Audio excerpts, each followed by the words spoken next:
Israeli আগ্রাসন, মতপার্থক্য ভুলে মুসলিম বিশ্বকে ঐক্যবদ্ধ হওয়ার ডাক। বাংলাদেশ খেলাফত মজলিসের নেতারা বলেছেন, মধ্যপ্রাচ্যে ইসরায়েলের একতরফা আগ্রাসন ভয়াবহ রূপ নিয়েছে। ইরান ও গাজা, উভয় স্থানে যুদ্ধবিমান, ড্রোন ও ক্ষেপণাস্ত্র হামলার মাধ্যমে নিরীহ জনগণের ওপর হামলা চালানো হচ্ছে। এসব হামলা প্রতিনিয়ত অব্যাহত রয়েছে।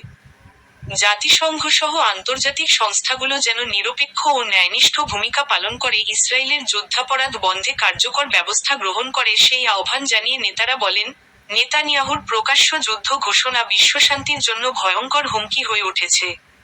তাই মতপার্থক্য ভুলে মুসলিম বিশ্বকে ঐক্যবদ্ধ হয়ে ইসরায়েলকে প্রতিরোধের আহ্বান জানিয়েছেন তারা। রোববার দলটির সিনিয়র নায়েবে আমির মাওলানা ইউসুফ আশরাফ ও মহাসচিব মাওলানা জালালউদ্দিন আহমদ এক যৌথ বিবৃতিতে এসব কথা বলেন। নেতারা বলেন, ইরানের তেল, গ্যাস ও পরমাণু স্থাপনায় ধারাবাহিক হামলা চলছে। গোত্রাতেও, শনিবার, সেখানে হামলা হয়েছে এবং আশঙ্কা করা হচ্ছে, আজ, রোববার, রাতেও নতুন করে হামলা হতে পারে। ইসরায়েলি প্রধানমন্ত্রী নেতানিয়াহু প্রকাশ্যে ঘোষণা দিয়েছেন, এই হামলা থামবে না। একদিকে রাষ্ট্রীয় স্থাপনায় হামলা, অন্যদিকে নারী ও শিশুসহ বেসামরিক নাগরিকদের হত্যা, এটি আন্তর্জাতিক আইন ও মানবাধিকারের চরম লঙ্ঘন। তারা আরও বলেন, গাজা উপত্যকায় গণহত্যাও চলছে নৃশংসভাবে। প্রতিদিন সেখানে শত শত নিরীহ ফিলিস্তিনিকে হত্যা করা হচ্ছে।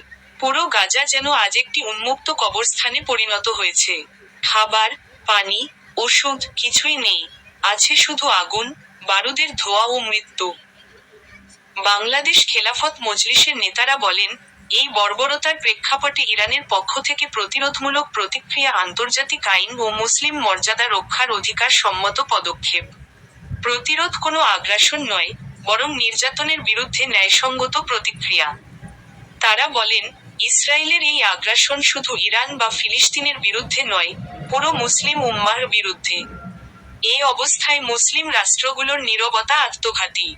আমরা ওআইসি, আরব লীগ এবং মুসলিম সংখ্যাগরিষ্ঠ রাষ্ট্রগুলোর প্রতি আহ্বান জানাই, তারা যেন মতপার্থক্য ভুলে গিয়ে ঐক্যবদ্ধভাবে ইরান ও ফিলিস্তিনের পাশে দাঁড়ায়।